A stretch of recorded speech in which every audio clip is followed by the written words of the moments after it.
Hello बच्चों, आज हम 9वीं कक्षा की सामाजिक विज्ञान की 37वीं वर्कशीट जिसका विषय है प्राकृतिक वनस्पति तथा वन्य प्राणी के बारे में जानेंगे।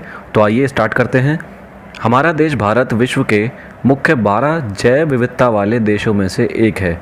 लगभग 47,000 विभिन्न प्रजातियों के पौधे पाए जाने के कारण यह देश विश्व के 10वें स्थान पर और एशिया में चौथे स्थान पर है। भारत में लगभग 15,000 प्रजातियों के फूलों के पौधे हैं, जो कि विश्व में फूलों के पौधों का 6% है। भारत देश में बहुत से बिना फूलों के पौधे जैसे कि फर्न, शैवाल तथा कवक भी पाए जाते हैं। भारत में लगभग 90,000 जातियों के जानवर तथा विभिन्न प्रकार की मछलियाँ ताज़े तथा समुद्री पानी में पाई जाती हैं। बच्चों, जैसा कि वर्कशीट की पहली लाइन में एक नया शब्द आया है, जैव विविधता। तो जैव विविधता जो शब्द है, जैव का अर्थ है जीव। जीव हो सकते हैं पेड़ पौधे, कीड़े मकोड़े, पशु पक्षी, और विविधता यानी जीवों के आकार में, रंग में, रूप में भिन्नता होना, उनका अलग अलग होना। यानी दुनिया के ऐसे देशों की लिस्ट बनाई जाए जहां जीवों में सर्वाधिक विविधता पाई जाती है, तो भारत दुनिया के उन टॉप 12 देशों में शामिल है। और भारत में 47,000 तरह की प्रजातियां पेड़ पौधों की पाई जाती हैं। यानी भारत में 47,000 प्रकार के पेड़ पौधे पाए जाते हैं। इसलिए भारत का स्थान दुनिया के देशों में 10वां है जिनमें इतने तरह के पेड़ पौधे पाए जाते हों। और एशिया में चौथे स्थान पर ऐसा देश है भारत, जहां पर इतनी प्रकार के पेड़ पौधे पाए जाते हों। और इतना ही नहीं, भारत में लगभग 15,000 प्रकार के फूल भी पाए जाते हैं। और उन फूलों के जो पौधों का प्रतिशत है, यानी दुनिया में अगर 100% फूल हैं तो उनका 6% वैरायटी अकेले भारत में मिलती है। और भारत में बिना फूलों वाले पौधे भी पाए जाते हैं, जैसे शैवाल, फर्न, कवक आदि। साथ ही भारत में लगभग 90,000 जातियों के जानवर, कीड़े मकोड़े, विभिन्न प्रकार की मछलियाँ, ताज़े पानी की भी और समुद्री भी, ये पाई जाती हैं। आगे है प्राकृतिक वनस्पति का अर्थ है कि वनस्पति का वह भाग जो कि मनुष्य की सहायता के बिना अपने आप पैदा होता है और लंबे समय तक उस पर मानवीय प्रभाव नहीं पड़ता। इसे अक्षित वनस्पति भी कहते हैं। अब यहाँ एक शब्द इस्तेमाल हुआ है, प्राकृतिक वनस्पति। प्राकृतिक यानी जो मानव निर्मित नहीं है बल्कि प्रकृति की देन है, और वनस्पति यानी पादप, पेड़ पौधे। तो प्राकृतिक वनस्पति ऐसी वनस्पति है जिसको मानव ने नहीं उगाया बल्कि जो अपने आप ही पैदा हो गई है और लंबे समय तक उस पर मानव का प्रभाव नहीं पड़ा है।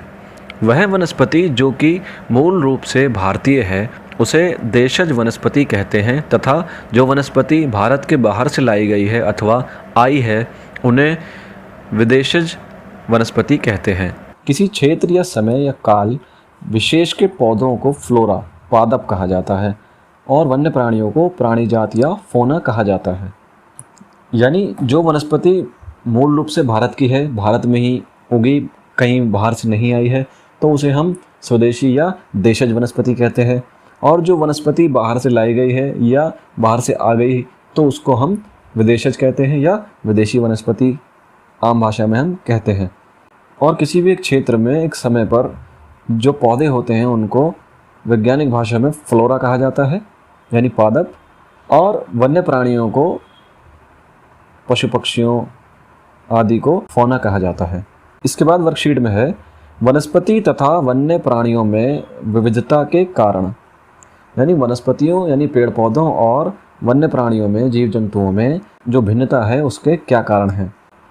धरातल के स्वभाव का वनस्पति पर बहुत गहरा प्रभाव पड़ता है। उपजाऊ भाग पर प्राय कृषि की जाती है, जबकि उबड़ खाबड़ असमतल भूभाग पर जंगल तथा घास के मैदान हैं। यानी कोई भी भूभाग कैसा है उसका सीधे रूप से प्रभाव वहाँ उगने वाली वनस्पति पर पड़ता है।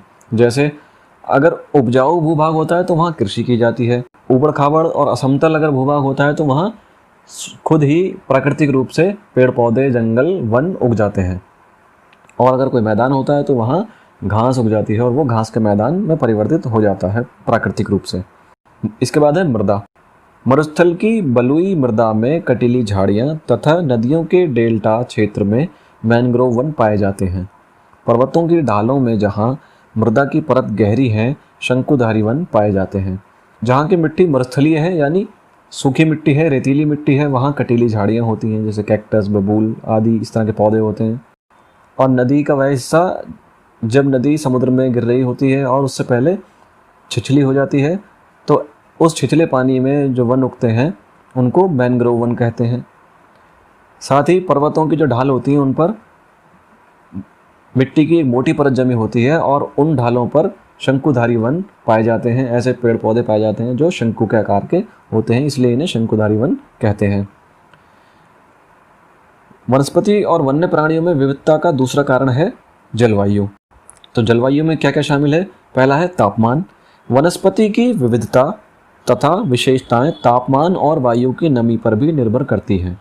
तापमान का अत्यधिक कम होना या अधिक बढ़ना प्राय वनस्पति के लिए प्रतिकूल होता है। यानी किसी भी जगह किस प्रकार की वनस्पति होंगी ये वहाँ के तापमान और आर्द्रता यानी हवा में नमी की मात्रा पर निर्भर करता है। तापमान अगर बहुत ज़्यादा होगा या बहुत कम होगा तो वहाँ की वनस्पति को उससे नुकसान होगा और वहाँ वनस्पति अच्छी नहीं हो पाएगी। जैसे रेगिस्तानों में पेड़ पौधे नहीं होते आमतौर पर, और इसी तरह बर्फ़ में भी पेड़ पौधे नहीं उग पाते। दूसरा है सूर्य का प्रकाश। किसी स्थान पर सूर्य के प्रकाश का समय, वहाँ के अक्षांश, समुद्र तल से ऊंचाई व ऋतु पर निर्भर करता है। प्रकाश अधिक मिलने पर वृक्ष जल्दी बढ़ते हैं। तो किसी भी स्थान पर सूर्य का प्रकाश कितने समय के लिए पड़ रहा है और वह स्थान पृथ्वी के किस अक्षांश पर है, यानी सूर्य की रेखाएं तिरछी पड़ेंगी या सीधी पड़ेंगी, ये उसके अक्षांश पर निर्भर है। और समुद्र तल से कितनी ऊंचाई पर है और कितनी दूरी पर है, और वहाँ पर कौन कौन सी ऋतुएं पाई जाती हैं, इन सब का प्रभाव वनस्पति और प्राणी जगत पर पड़ता है। जहाँ सूर्य का प्रकाश अधिक पड़ता है वहाँ पेड़ पौधे जल्दी बढ़ते हैं और अधिक मात्रा में बढ़ते हैं, और जहाँ पेड़ पौधे अधिक होते हैं वहाँ प्राणी जगत भी बढ़ता है, यानी वहाँ पशु पक्षी भी बढ़ते हैं। तीसरा कारण है जलवायु में वर्षण। अधिक वर्षा वाले क्षेत्रों में कम वर्षा वाले क्षेत्रों की अपेक्षा सघन वन पाए जाते हैं। यानी जिन क्षेत्रों में अधिक वर्षा होती है वहाँ घने जंगल पाए जाते हैं, और कम वर्षा वाले क्षेत्रों में उतने घने जंगल नहीं पाए जाते, क्योंकि वहाँ पानी उतनी मात्रा में उपलब्ध नहीं होता जितना अधिक वर्षा वाले क्षेत्रों में होता है। तो आइए अब इनके प्रश्नों की ओर चलते हैं। भारत में कितने प्रकार की पादप प्रजातियाँ पाई जाती हैं? तो भारत में लगभग 47,000 प्रकार की पादप प्रजातियाँ, पेड़ पौधे पाए जाते हैं। दूसरा प्रश्न है, वनस्पति से आप क्या समझते हैं? अपने आसपास पाए जाने वाले कुछ पौधों के नाम लिखिए। तो वनस्पति यानी पेड़ पौधे, और अपने आसपास पाए जाने वाले कुछ पौधों के नाम जो भी हमारे आसपास हमने घरों में, गुलाब, नीम है, आम है, अमरूद है, शीशम है, पीपल है, इस तरह के पेड़ पौधे आपने देखे होंगे। तीसरा प्रश्न है, अक्षित वनस्पति किसे कहते हैं?